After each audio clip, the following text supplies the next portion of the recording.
Zona do Euro. Apresentação: Paulo Nunes.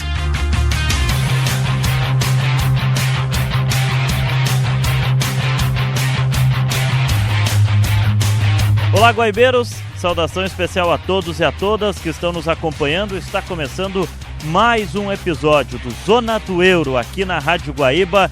O episódio 179 do Zona do Euro vai trazer a história da Copa da Liga Inglesa. No último final de semana, o Manchester City conquistou a Copa da Liga Inglesa, uma das Copas na Inglaterra. Assunto quente da semana, matéria especial de Ana Carolina Nazário sobre o anúncio da saída, o fim de uma era. Mohamed Salah deixa o Liverpool ao final desta temporada na Europa. Quem também vai deixar seu clube, também ao fim de uma era, é Antoine Griezmann, no Atlético de Madrid.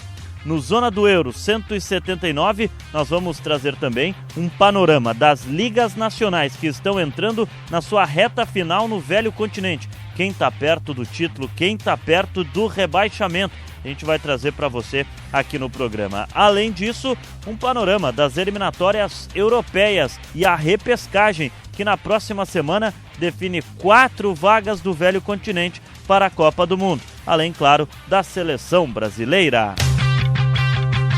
Então vamos lá, porque o episódio 179 do Zona do Euro está no ar.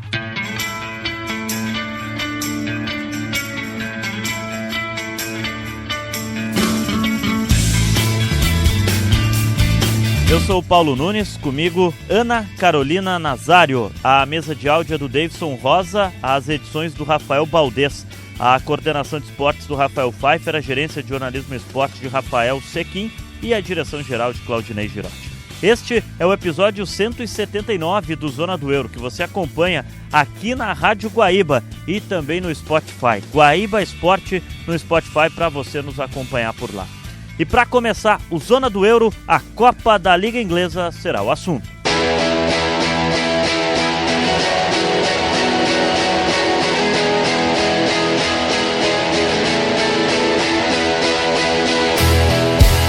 A final da Copa da Liga Inglesa ocorreu no último domingo, 22 de março, em Wembley, entre o Arsenal e o Manchester City. Na decisão de Wembley, o City venceu por 2-0 com 2 gols do meia Nico O'Reilly no início da segunda etapa. A Copa da Liga Inglesa, portanto, coroou o Manchester City como o seu campeão.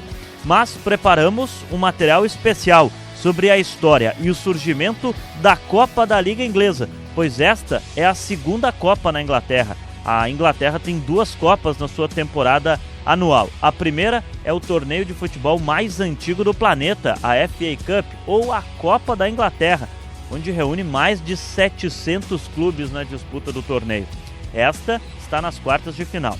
Não confundir a Copa da Inglaterra com a Copa da Liga Inglesa, que foi a que tivemos a decisão neste último final de semana em Wembley, na Inglaterra, e tivemos a consagração do título do Manchester City. Preparamos um material especial para você entender o surgimento, a história e a importância da Copa da Liga Inglesa no calendário do futebol da Inglaterra.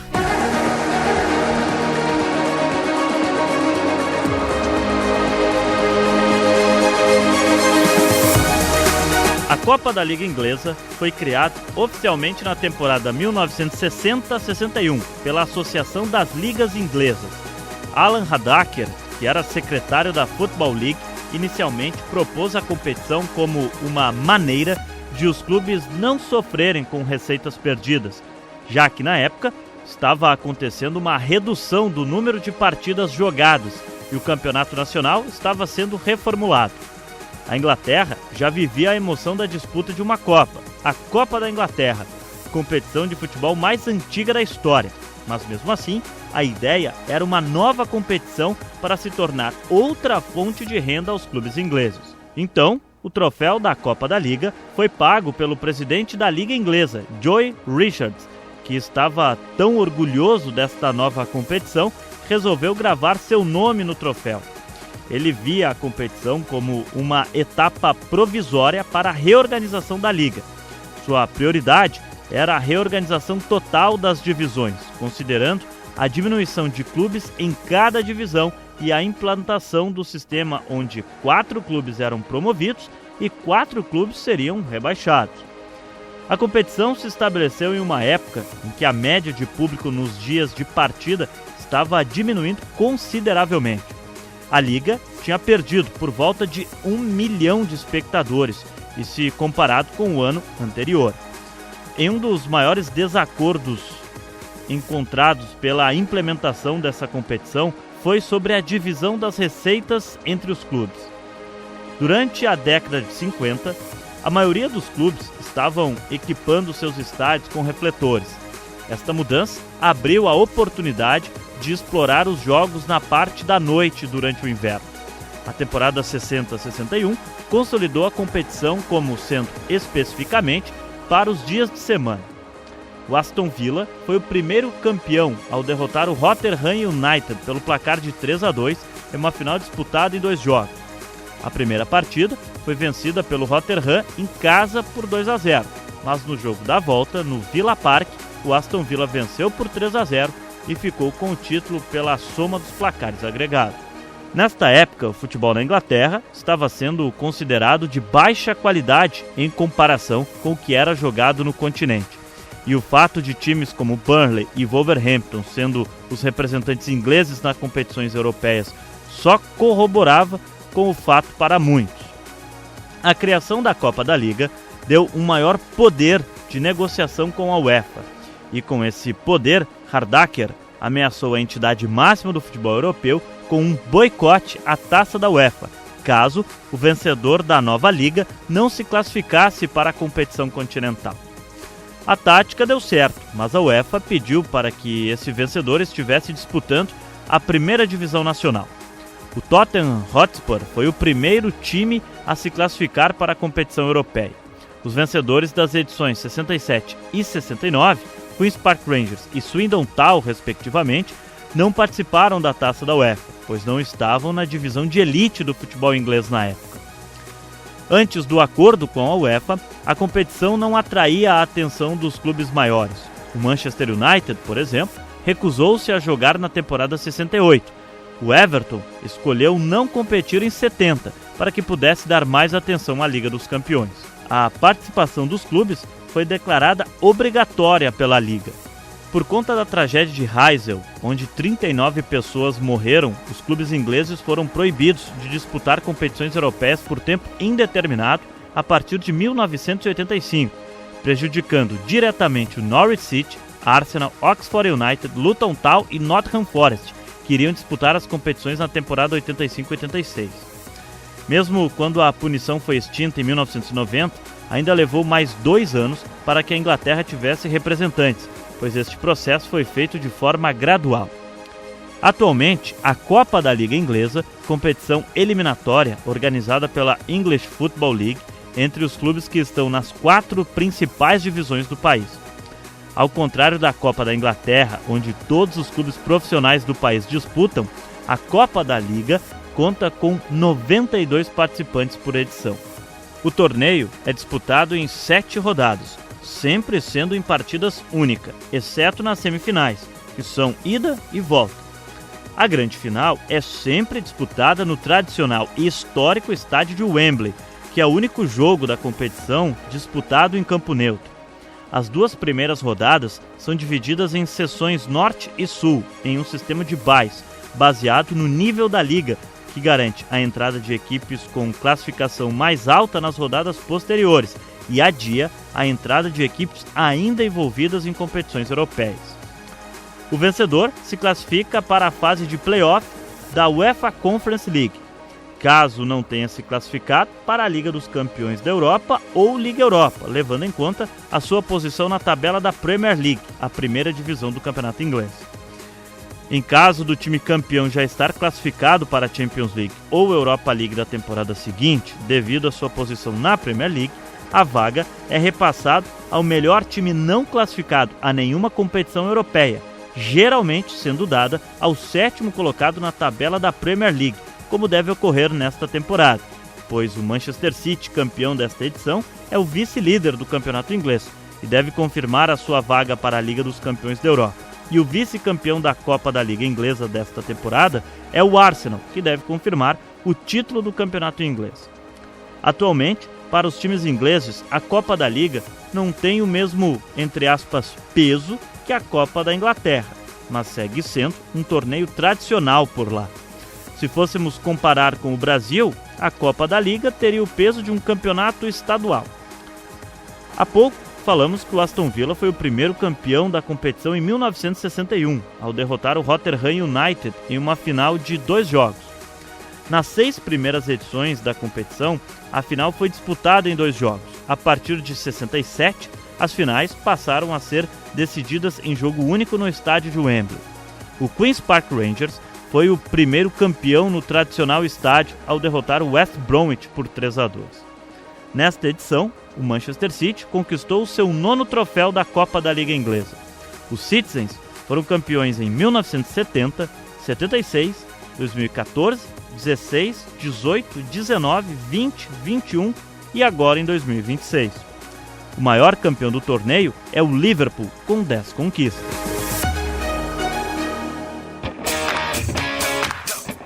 O Liverpool é o maior campeão, com 10 títulos da Copa da Liga Inglesa. Depois vem o Manchester City, com 9 troféus da Copa da Liga Inglesa. A galeria de campeões da Copa da Liga Inglesa, que nós vimos aí na matéria especial, que ela tem um peso como se fosse guardado, claro, as devidas proporções de um campeonato estadual aqui no futebol brasileiro, apesar da Copa da Liga Inglesa ser uma competição nacional, mas esse é o peso dela, né?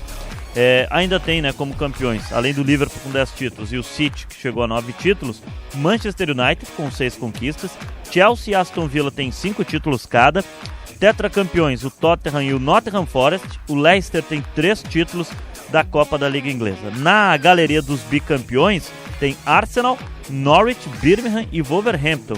O Arsenal, que há 33 anos não conquista a competição e, como falamos, né, perdeu essa final para o Manchester City. Além da perda da final do Arsenal, o Arsenal perdeu essa oportunidade de ser campeão de todas as competições da temporada.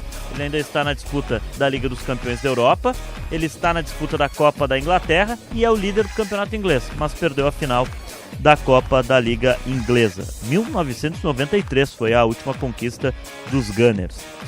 Também ganharam a Copa da Liga Inglesa, só que uma vez na sua história. O Middlesbrough, Newcastle, que era o atual campeão até o Manchester City ganhar nesse final de semana, West Bromwich, o Leeds United, Stoke City, Luton Town, Sheffield Wednesday, Queen's Park Rangers, Oxford United, Blackburn, Swansea e o Swindon Town. Bom, foi a segunda vez que o Arsenal perde o título para o Manchester City nesta decisão de Copa da Liga Inglesa, né? A primeira foi em 2018, derrota por 3-0 e agora essa derrota por 2-0. Para fechar esse assunto de Copa da Liga Inglesa, vamos colocar o segundo gol do Nico O'Reilly, o gol do Manchester City que sacramentou o título do Arsenal, para você conferir aqui no Zona do Euro. Aí o Rodri se apresenta, olha para a área, grande bola para o Matheus, chegou no fundo, caprichou, levantou!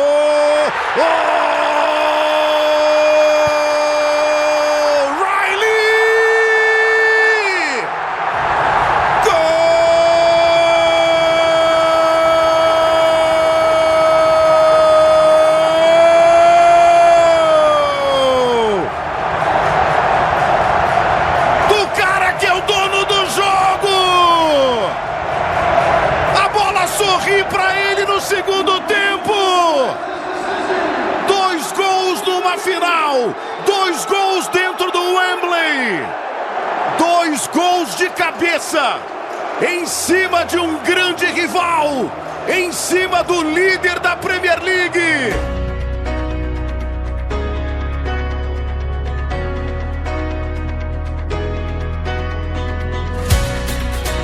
Episódio 179 do Zona do Euro, aqui na Rádio Guaíba, para você nos acompanhar também no domingo, na grade esportiva da Guaíba. Mas claro que lá no Spotify você pode conferir não só o episódio 179, mas também os demais episódios do Zona do Euro. Nesta última semana tivemos o fim de 2 eras no futebol europeu, ou pelo menos o anúncio delas, né? O Atlético de Madrid confirmou que o Antoine Griezmann vai deixar o clube espanhol após o fim desta temporada. O Griezmann acertou-se com o Orlando City da MLS, né? Vai jogar no futebol dos Estados Unidos a partir da próxima temporada, ou seja, depois da Copa do Mundo. Griezmann já se aposentou da seleção francesa, é um dos maiores artilheiros da história do Atlético de Madrid. Gol importante, por exemplo, em final da Liga Europa de 2018, que o Atlético de Madrid foi campeão na decisão contra o Olympique de Marselha, disputando em Lyon aquela decisão. E depois de muito tempo, Griezmann, que surgiu na Real Sociedad, depois foi para o Atlético de Madrid, saiu do clube espanhol indo para outro espanhol, para o Barcelona, voltou para o Atlético de Madrid, onde é ídolo, né? Tem toda uma idolatria do Griezmann no Atlético, mas ele vai sair do clube. E outra era que terminou, né? Ou pelo menos foi anunciado o fim dela ao final desta temporada, é de Mohamed Salah, o faraó. Deixará o Liverpool. Ainda não se sabe ao certo para onde vai Salah na próxima temporada, mas ele não vai seguir nos Reds, também pilar importante das conquistas recentes do do Liverpool, né? Nessa rivalidade, principalmente com o Manchester City, mas o Salah é pilar dos 2 títulos ingleses que o Liverpool conquistou, da histórica Liga dos Campeões, na decisão contra o Tottenham, onde ele tem gol naquela final do título mundial. Um dos grandes nomes dessa história recente do Liverpool, o Salah, também vai deixar o Liverpool. E a Ana Carolina Nazário chega agora aqui no Zona do Euro com material especial sobre a saída de Mohamed Salah do Liverpool.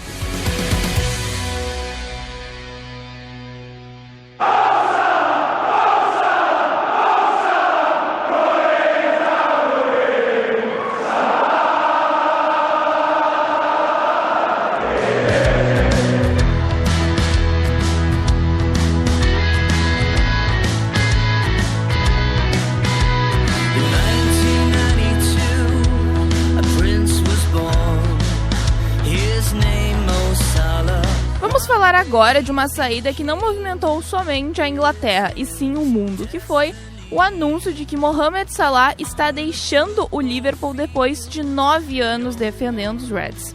Na terça-feira, o egípcio ele postou uma nota em suas redes sociais e também um vídeo comunicando o desligamento dele do Liverpool no final da temporada.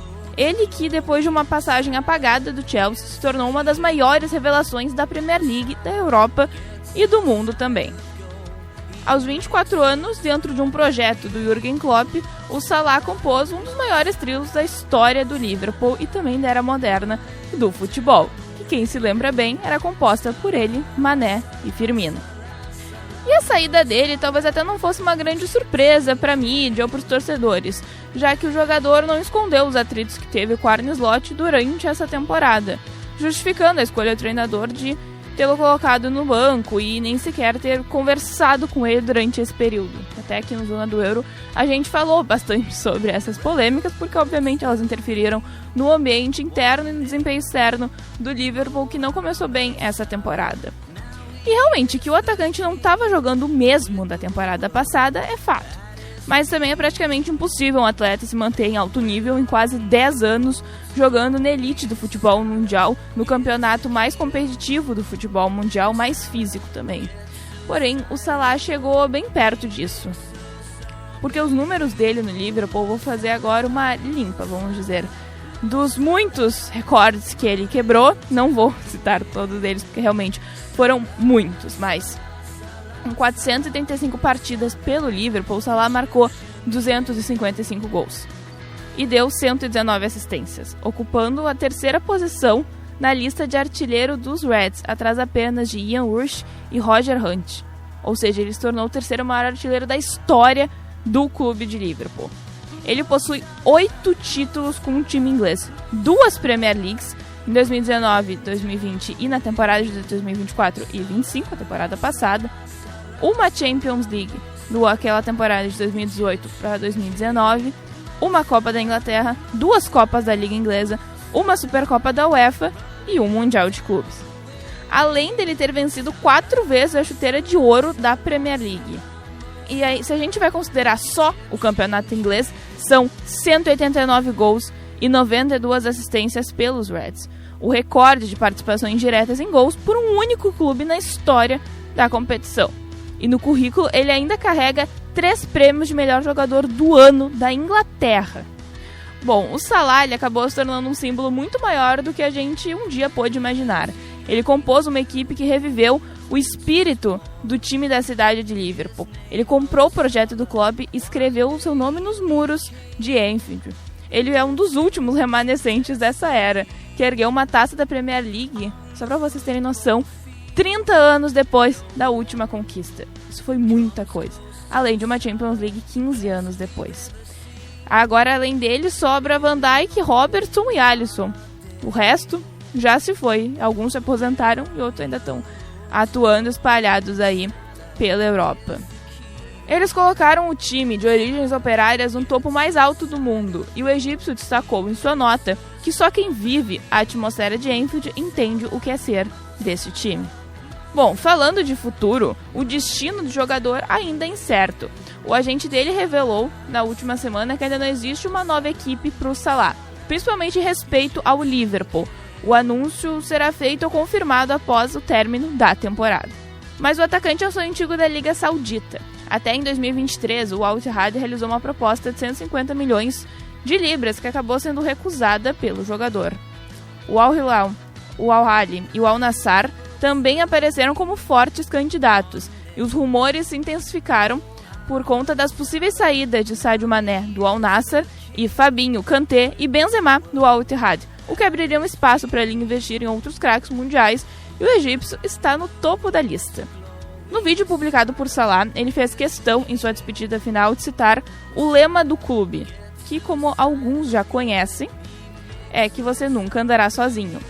E ele coloca, vou ler aqui para vocês o trecho final da despedida dele, e depois nós vamos conferir o vídeo completo aí, o áudio dele falando nessa despedida do Liverpool, porque o Liverpool também republicou nos seus perfis. Partir nunca é fácil, vocês proporcionaram os melhores momentos da minha vida. Serei sempre um de vocês. Este clube será meu lar, para mim e para minha família. Obrigado por tudo. Graças a vocês, jamais caminharei sozinho. Vamos conferir aí esse material que o egípcio postou, divulgou, e a gente também vai aproveitar aí esse resto de Salah no Liverpool nos próximos meses. Salah goes again. Salah still. Mohamed Salah! Mohamed Salah! That's an amazing goal! It's a work of genius! This club will always be my home, to me and to my family. Thank you for everything. Because of all of you, I will never walk alone.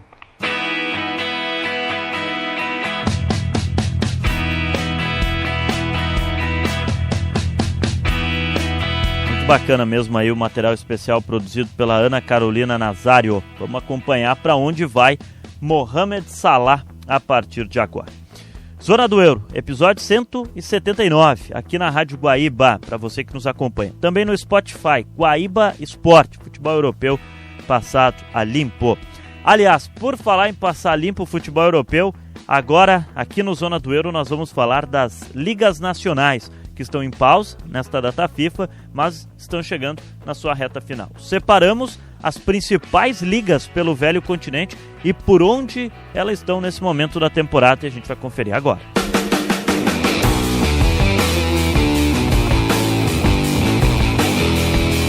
Começando com a Inglaterra, que está na sua 31ª rodada, faltando 7 rodadas para o fim da Premier League. O Arsenal é o líder com 70 pontos e tem uma boa vantagem, são 9 pontos a mais que o segundo colocado, o Manchester City.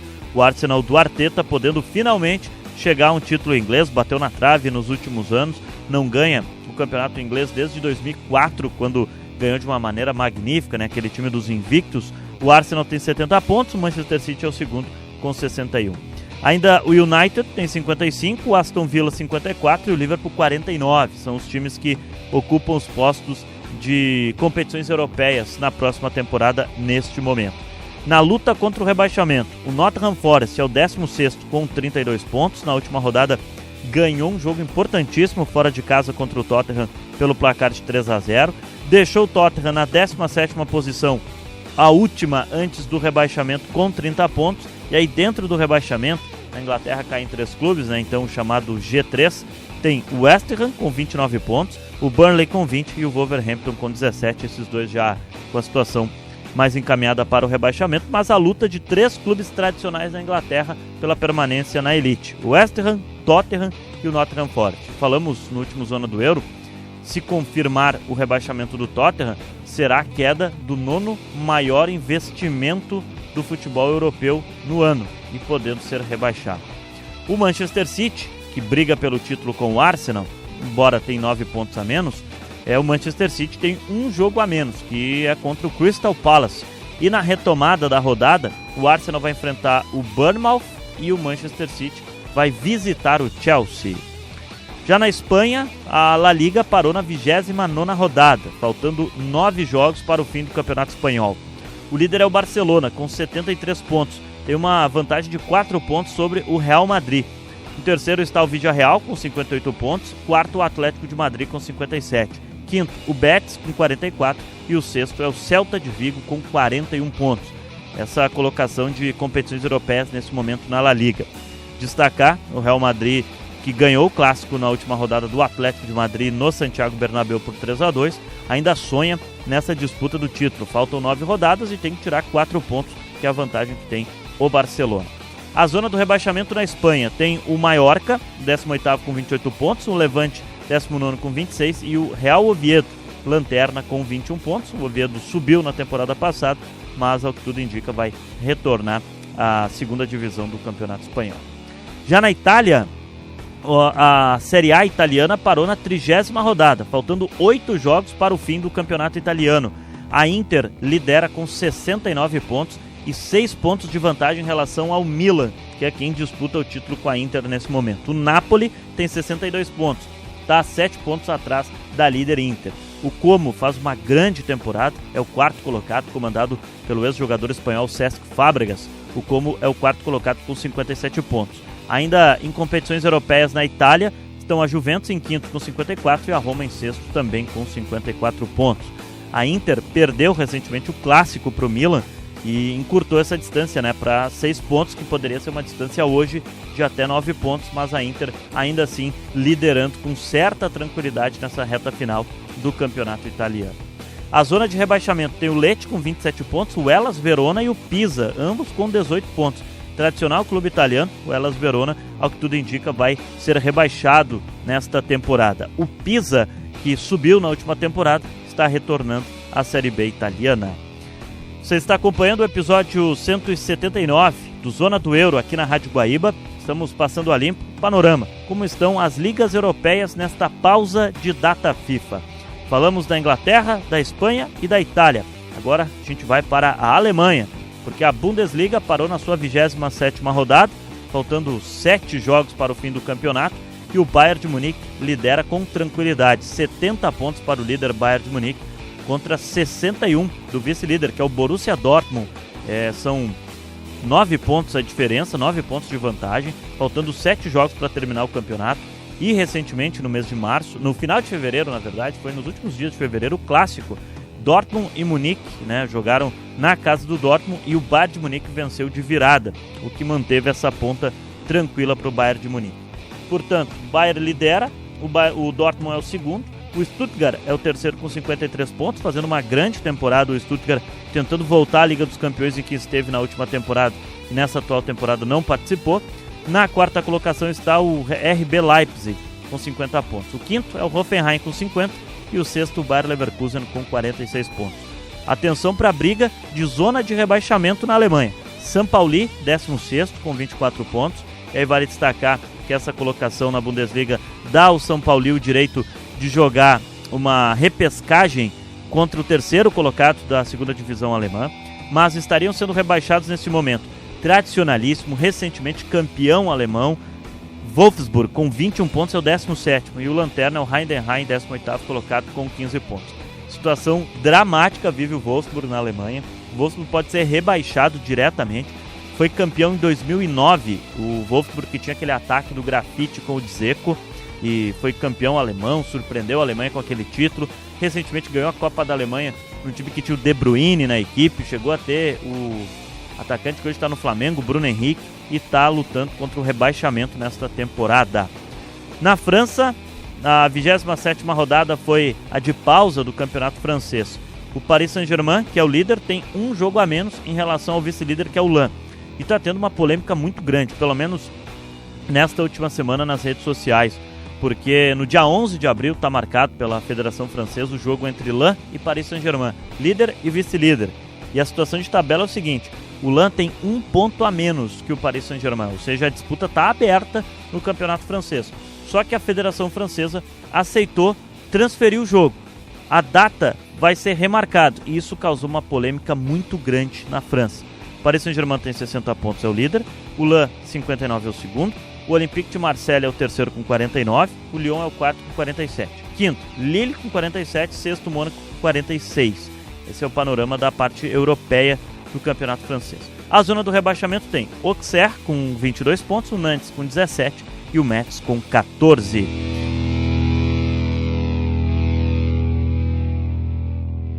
Você está acompanhando o Zona do Euro, episódio 179. Aqui na Rádio Guaíba estamos passando a limpo as principais ligas pela Europa nessa pausa de data FIFA.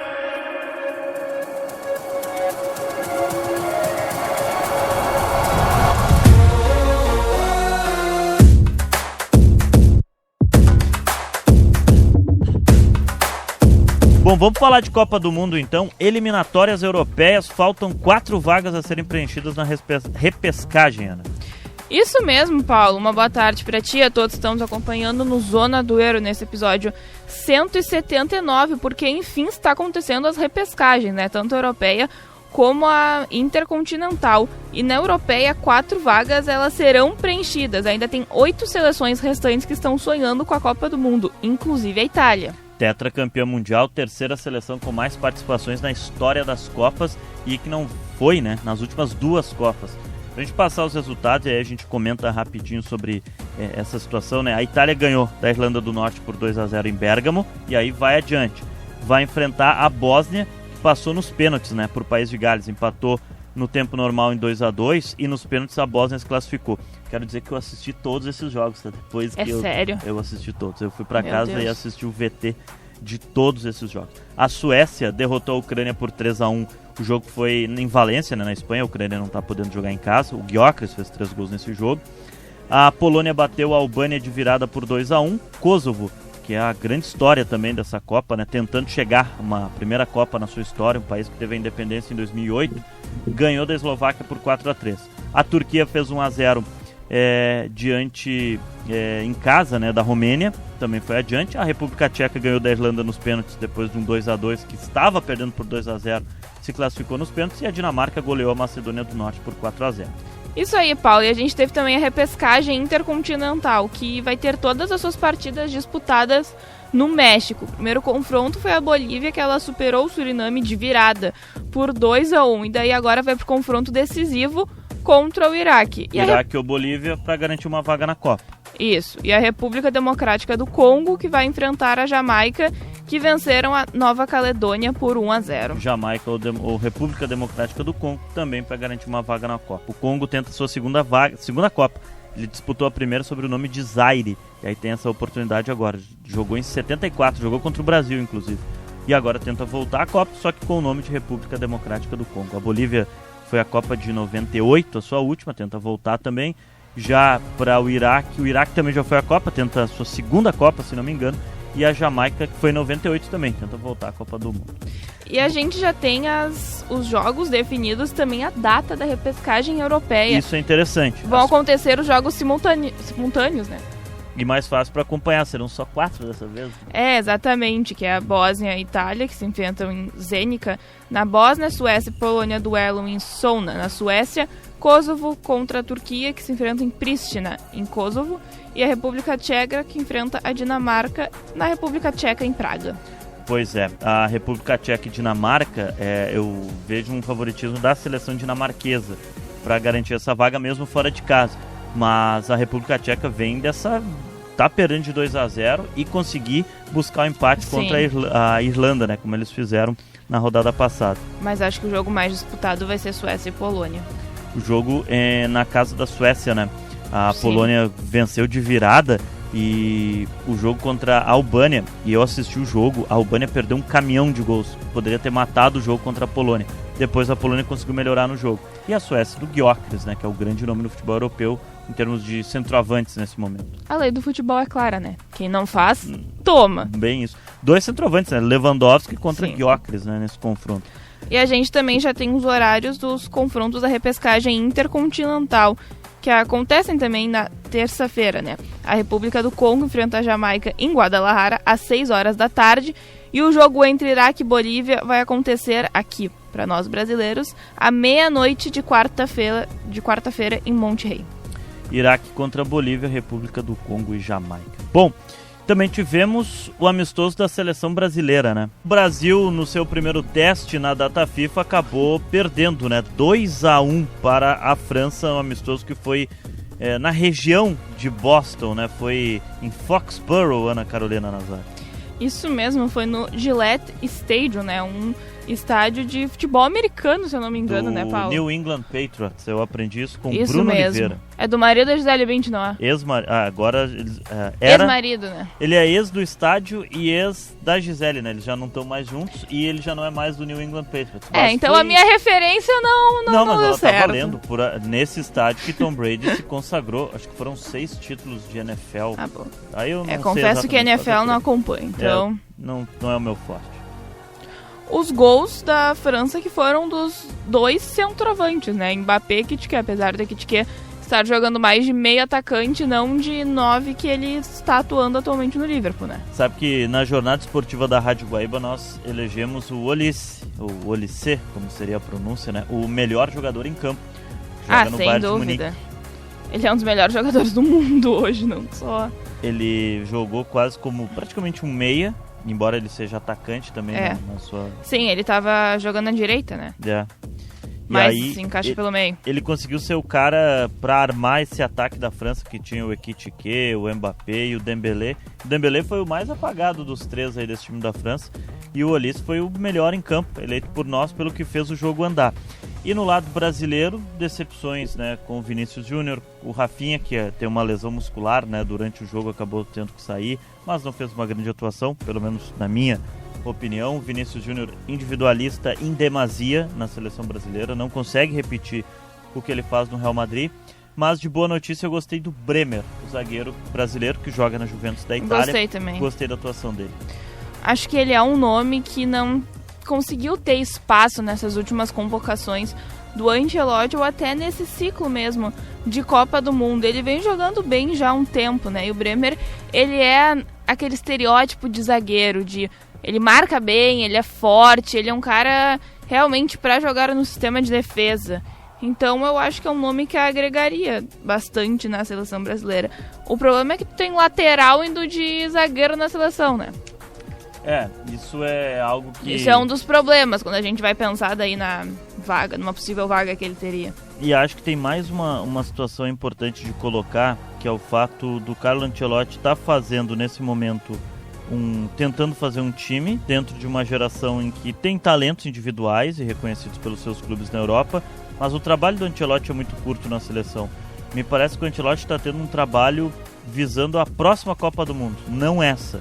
Mas igual nessa ele vai ter que entregar alguma coisa, né? Pois é. Tratar do tamanho que é a seleção brasileira em Copas. E que, na minha humilde opinião, o Brasil não é candidato ao título da Copa do Mundo. Eu também não acho. Eu parto um pouco daquela teoria, Paulo, de que o Brasil sempre tem chance, porque o Brasil sempre tem jogadores bons, sempre tem time. Então, acho que a gente nunca pode dizer que o Brasil não... o Brasil não vai passar dessa fase de grupos. Normalmente passa, então assim, nunca é um time que vai, assim, brigar por uma colocação para passar numa fase de grupos inicialmente. Só que eu venho falando isso também, assim, até durante a semana a gente falou muito aqui na Guaíba, no Repórter Esportivo, no Guaíba Esporte, sobre o jogo da seleção, já que estamos em data FIFA. E eu venho falando que o Ancelotti, ele já chegou num tempo que ele tem completa noção que ele não tem tempo para essa Copa. Então ele já tá pensando no próximo ciclo. Porque eu acho que não tem mais o que tu fazer desse. Só que tu tem que... Tu vai disputar a Copa. Então tu tem que montar um time que vai brigar competitivamente pela Copa. Só que eu acho que as pessoas têm que ter bem na cabeça que a figura do Ancelotti é para 2030, não para 2026. E eu não sei se para competir na Copa do Mundo com essas seleções mais poderosas nesse momento no futebol. Falamos da França, que jogou com o Brasil, falo da Espanha e falo da Argentina. Acho que a Inglaterra e Portugal... Eu coloco a Inglaterra aí também. Elas estão um pouquinho abaixo dessas três, mas acima do Brasil ainda também. Acho, né? Você colocava já a Inglaterra junto, mas... Bom, pegando essas 5, colocando então a Inglaterra, colocando Portugal, mas as 3 que eu acho que são unanimidades, né? Espanha, Espanha, Argentina e a França. Não sei se o Brasil não tem que jogar mais fechado para conseguir competir com essas seleções, porque jogar com esses 4 jogadores de frente, embora o Brasil não estava completo e a defesa muito desfalcada nesse amistoso contra a França, mesmo assim eu acho que a defesa fica muito exposta e a gente carece de um meio-campista mais criativo, eu acho. E eu acho que é um problema que já acontece há pelo menos 2 ciclos de Copa do Mundo, assim, acho que vamos botar 2018 e 2022. Aquele jogo que o Brasil eliminou em 2018 para a Bélgica, só o Tite não sabia que tinha que marcar o De Bruyne, porque o Brasil jogou aberto contra uma Bélgica que tinha um dos melhores meio-campistas do mundo e tinha um ataque fortíssimo. Então eu acho que ali já foi um bom exemplo do que acontece quando tu não tem a humildade de jogar um pouco fechado. E, por exemplo, em 2000... Aí vou dar outro exemplo. Em 2018, a França ganha da Argentina com 1-0, com gol de cabeça na semifinal da Copa do Mundo. Não, a França ganha da Bélgica. Da Bélgica. Isso, Argentina. Da Bélgica por 1-0 com gol de cabeça na Copa do Mundo. Gol do zagueiro... Ele era o zagueiro do Barcelona, o Titi. Então, porque ali aquele jogo a França foi humilde de se fechar. Aquele jogo a França jogou pra uma bola e deu. Tu tem que saber das condições do teu time e do que tu pode entregar ou não.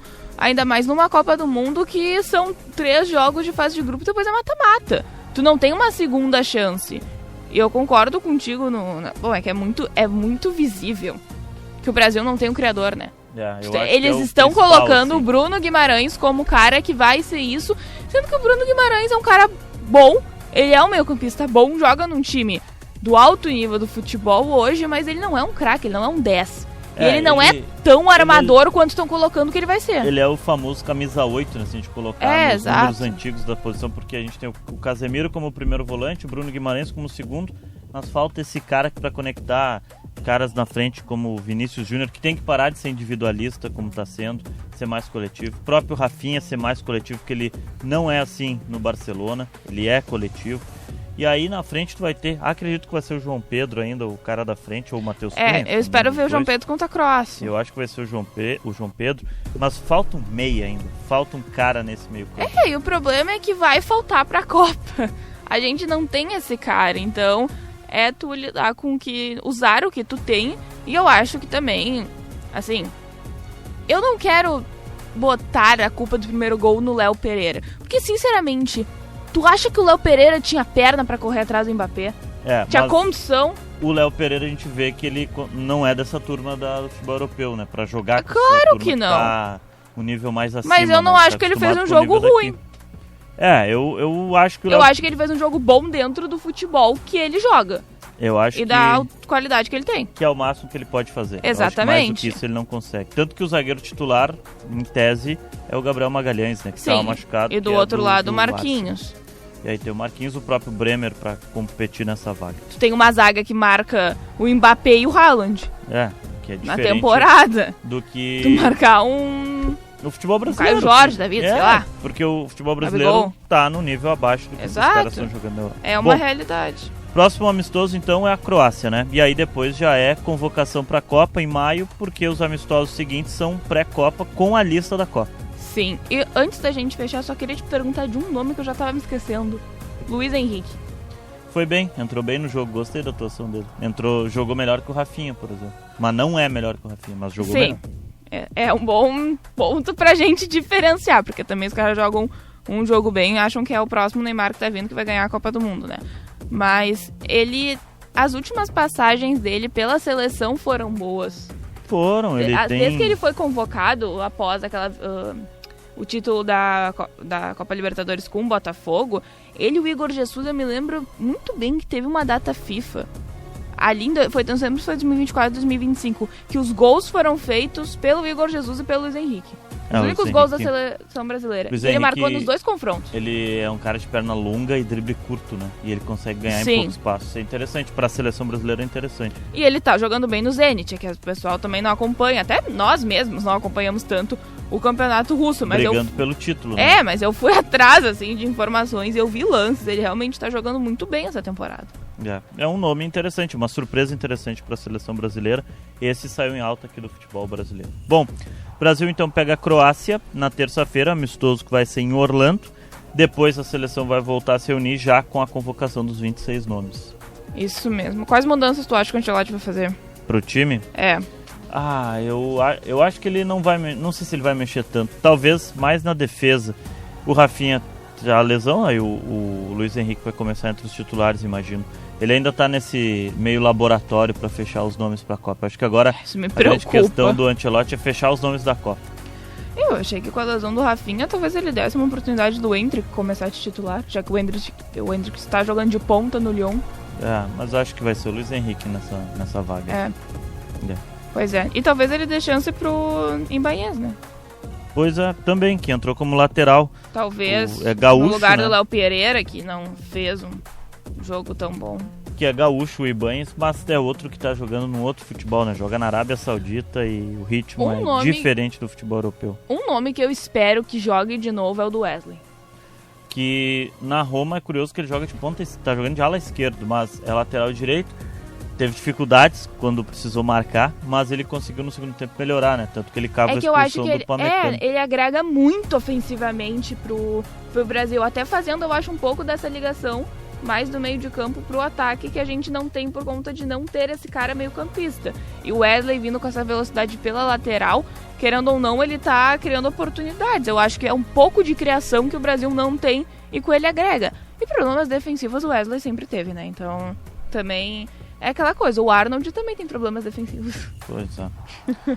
Mas a qualidade... Vamos ver a evolução do Wesley também, né? As laterais, eu acho que tava merecendo uma chance. As laterais são o grande ponto em aberto na seleção brasileira nesse momento. Bom, o Brasil então tem a Croácia para fechar a data FIFA. Depois se reapresenta já com a convocação dos 26 nomes para a Copa do Mundo. 11 de maio, se eu não me engano. 11 de maio, né? Feito na sede da CBF por Carlo Ancelotti. Obrigado, Ana Carolina Nazário. Você está acompanhando aqui na Rádio Guaíba o episódio 179 do Zona do Euro.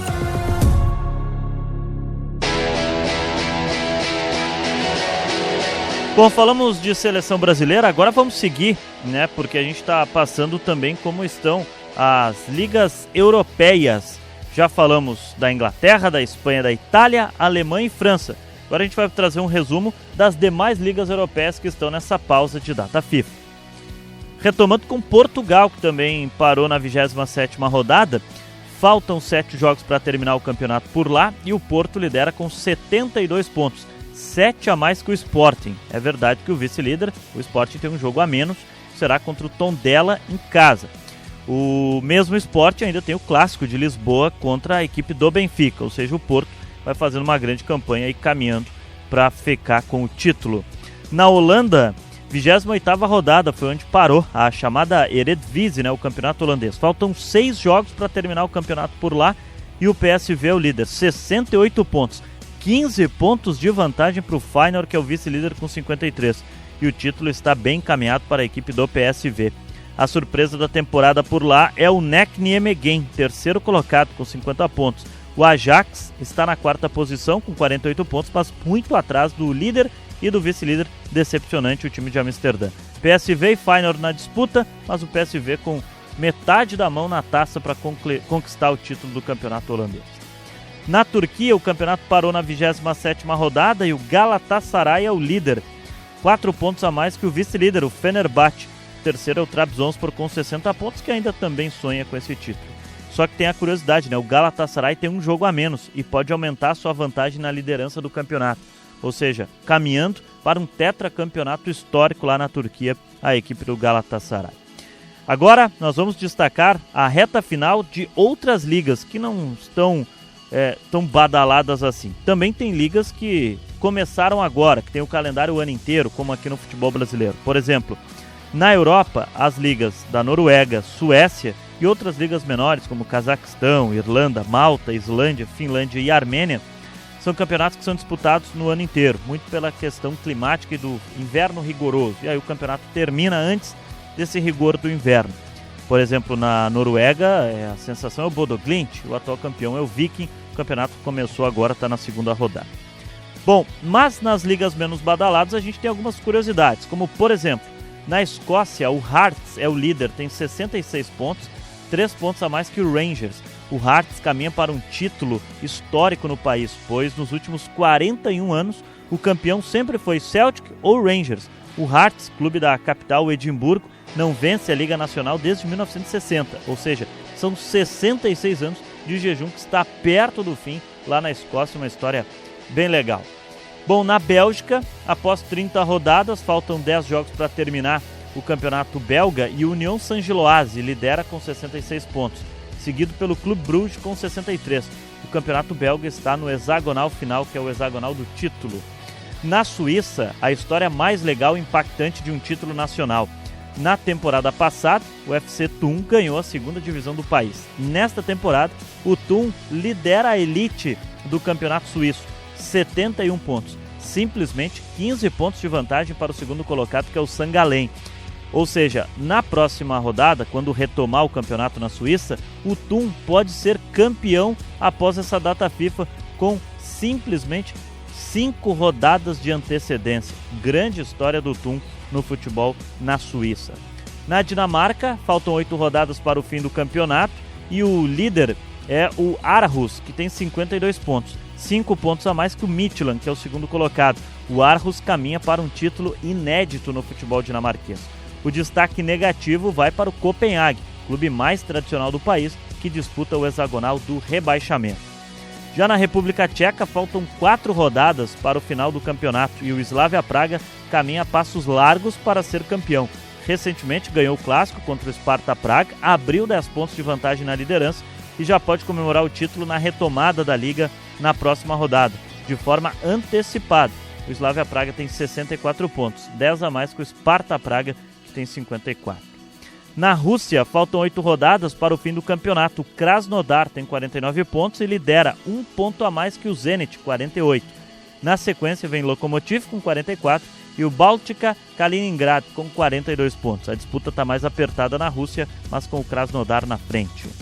Você está acompanhando aqui na Rádio Guaíba o Zona do Euro, episódio 179.